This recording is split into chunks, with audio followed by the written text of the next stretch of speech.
Magbilad tayo ng kopra guys. Nagbuot yung binili kong kopra. Hindi kasi na medyo malambot yung kinopra nila. Kaya nagbuot. Yan, hinahalo natin sa pagkain ng baboy. Formulation natin ng feeds.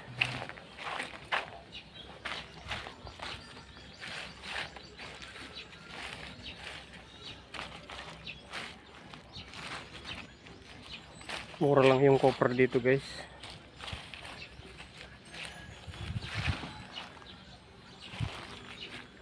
Yan, magiging okay din yan.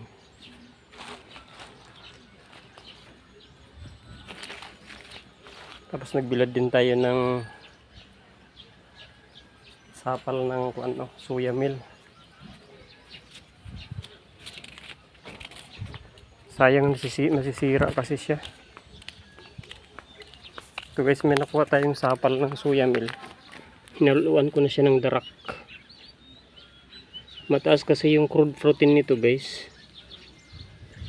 Sayang nga lang at hindi natin may process kasi basa siya. Pag ipakain naman lahat sa baboy, nasusuya sila.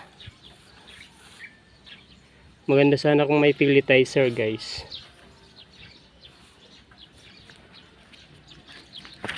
Mura lang sana yung sapal ng soya meal.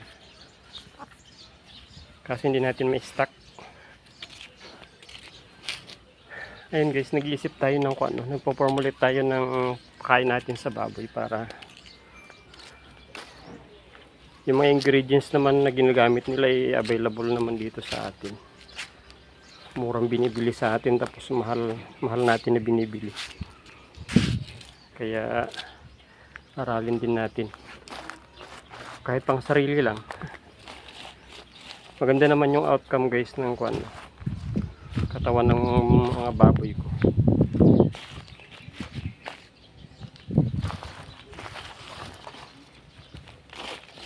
At least nakakatipid tayo.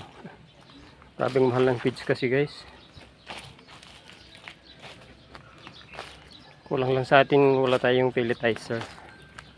Pag may pelletizer machine tayo, okay na. Pero later on magkakaroon din tayo ng ganyan. Tiyaga lang muna.